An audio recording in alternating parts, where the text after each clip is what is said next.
الشيطان الرجيم بسم الله الرحمن الرحيم وما نقموا منهم إلا أن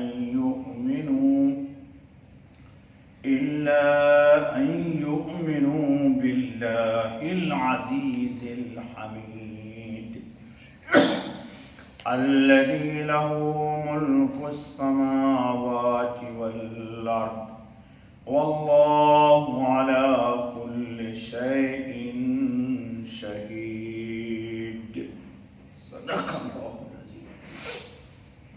دوستو یہ سورہ البروج کی آیت 8 اور 9 پڑھی گئی۔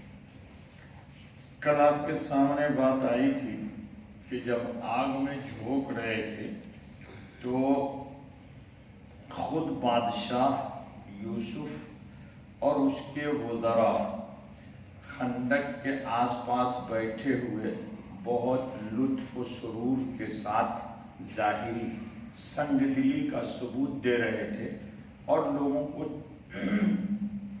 جلتا ہوا یا جلانے میں ان کو مزہ آ رہا تھا۔ انسان جب دل اس کا خراب ہو جاتا دوستو تو ظلم پہ انسان کو ترس نہیں آتا، اور دل میں جب انسان کے رحم داخل ہوتا ہے، اللہ کا نام داخل ہوتا ہے، اللہ کا نور داخل ہوتا ہے، تو اس کے جتنا دل میں نور داخل ہوگا اسی اعتبار سے اس میں نرمی اور رحم دلی پیدا ہوگی۔ حضرت خاتم النبیین علیہ الصلوۃ والتسلیم کائنات عالم میں سب سے زیادہ رحم دل ہیں، اسی لیے آپ صلی اللہ علیہ وسلم کی سوانح پڑھیے گا تو آپ سے زیادہ کوئی نرم دل رقیق القلب نہیں ملے گا، اور پوری دنیا کا اس بات پر اجماع ہے کہ حضور کے بعد خطبہ بھی ہمارے یہاں پڑھتے ہیں امام لوگ، ارحمو بے امتی ابو بکر، سب سے زیادہ رحم دل سیدنا ابو بکر صدیق رضی اللہ تعالیٰ عنہ تھے۔ خیر، وما نقموا منهم الا ان يؤمنوا بالله العزیز الحمید، وہ جن لوگوں کو جلایا جا رہا تھا ان کی سزا کیا تھی بھائی؟ اب اللہ کہتے ہیں اور ان سے بدلہ نہ لیتے تھے مگر اسی بات کا کہ وہ یقین لائے اللہ پر، ایک اللہ پہ ایمان لائے۔ یہی بے ایمانوں کے نزدیک سب سے بڑا جرم، سب سے بڑا گویا کہ پاپ یہی ہے، حالانکہ یہ سب سے بڑی نیکی ہے کہ انسان اللہ کو ایک مان لے۔ اور جو زبردست ہے، اللہ کون ہے؟ العزیز الحمید، زبردست ہے اور الحمید تعریفوں والا ہے، وہ ہماری تعریف کا محتاج نہیں ہے، اس نے خود ہی اپنی تعریف کر لیا، الحمدللہ رب العالمین۔ اور آج ایک بات سن لیجیے، شاید پہلے بھی میں نے کہی ہوگی کہ ہم بولتے ہیں نا بھائی حمد کا مستحق کون ہے؟ کائنات عالم میں کسی کے لیے حمد سزاوار نہیں۔ حمد اس شخص کی ہوتی، اس ذات کی ہے کہ جس کی تمام صفات ذاتی ہو، اس کا کمال ذاتی ہو، کسی نے دیا نہ ہو۔ اب کائنات عالم میں جتنی مخلوقات ہے ان کے اندر اگر کوئی خوبی ہے، کوئی کمال ہے، تو یہ کمال کس کا دیا ہوا ہے؟ اللہ پاک کا دیا ہوا ہے، اور پھر وہ کمال ہمیشہ اس میں نہیں رہ سکتا، وہ کمال اس سے جدا ہو جائے گا۔ لیکن ہمارے اللہ کی کیا صفت ہے؟ کل یوم ہوا فی شأن، ہر آن یعنی ہر آنے والی گھڑی میں اللہ رب العزت کی ایک نئی نرالی جلال و جمال کی شان ہوتی ہے جی۔ تو اس لیے حمد کس کی جاتی ہے؟ اللہ کی، اور حمد سزاوار بھی ہے صرف کس کے لیے؟ اللہ کے لیے۔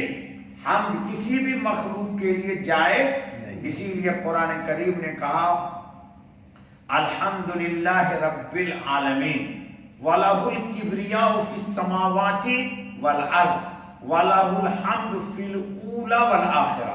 سب کے سب نہیں تھے تو اللہ تھا، اب سب کو مار مٹا دیں گے اللہ پاک پھر بھی اللہ رہے گا، اسے تعریف اسی کی ہے۔ اب ذرا سنیے، تو یہ جو سزا ان کو دی گئی، کیوں دی گئی؟ اس لیے کہ وہ ایک اللہ کو مان رہے تھے۔ اللہ کون ہے؟ الذی لہ ملک السماوات والارض، جس کا راج ہے آسمانوں میں اور راج ہے کہاں؟ زمین میں۔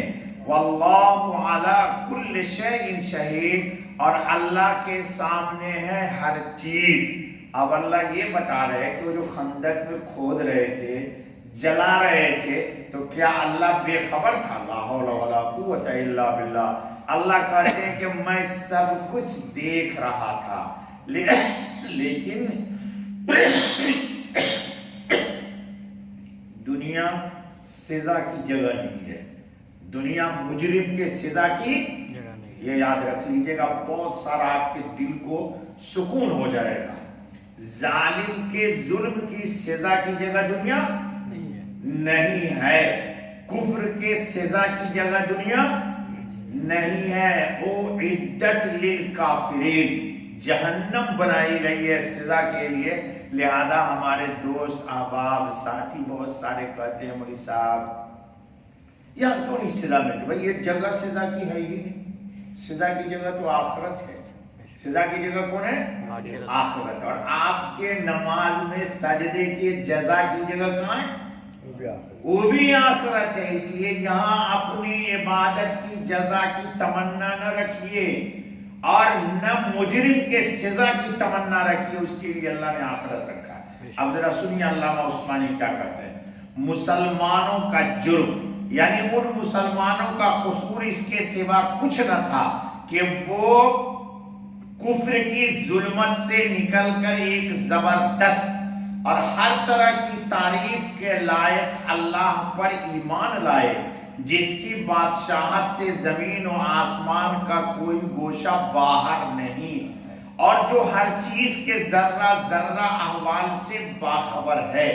جب ایسے اللہ کے پرستاروں کو محض اس جرم پر کہ وہ کیوں اسی اکیلے کو پوجتے ہیں آگ میں جلایا جائے، تو کیا یہ گمان ہو سکتا ہے کہ ایسا ظلم و ستم یوں ہی خالی چلا جائے گا اور وہ رب ذوالجلال قہار ظالموں کو سخت ترین سزا نہ دے گا؟ یقیناً دے گا، لیکن سزا کی جگہ کہاں ہے؟ حضرت صاحب لکھتے ہیں کہ جب اللہ کا غضب آیا تو وہی آگ پھیل پڑی۔ وہ جو آیا تھا جلا رہے تھے، 1200 لوگوں کو جلا دیا تھا، 12,000 کو، آگ پھیل پڑی، بادشاہ اور امیروں کے گھر سارے پھونک دیے، وہ آگ بھڑک اٹھی اور سب کو جلا دیا۔ مگر روایات صحیحہ میں اس کا ذکر نہیں۔ وہ اللہ کہ صرف اسی کی حکومت زمین اور آسمان اور ان دونوں کے درمیان ہے، اس کے سوا کوئی معبود نہیں۔ اللہ ہی کو مرکز بیم و امید ثابت کرنے کے لیے یہ جملہ فرمایا گیا۔ اللہ نے اپنے یہ اوصاف اس لیے بیان فرمائے ہیں تاکہ مومنوں کی ایمان کی حقانیت اور ان کو ثواب کا استحقاق ثابت ہو جائے، اور بے ایمانوں کا باطل پرست ظالم ناحق کو اور مستحق کے لعنت و عذاب ہونا ظاہر ہو جائے۔ اس لیے اللہ نے کہا واللہ علی کل شیء شہید، کسی کی ضرورت نہیں ہے اس کو بتانے کی، وہ خود ہی دیکھ رہا تھا۔ جب سزا کا وقت آئے گا اللہ خود ہی سزا دے دیں گے۔ اللہ ہم سب کے ایمان میں استقامت عطا فرمائے۔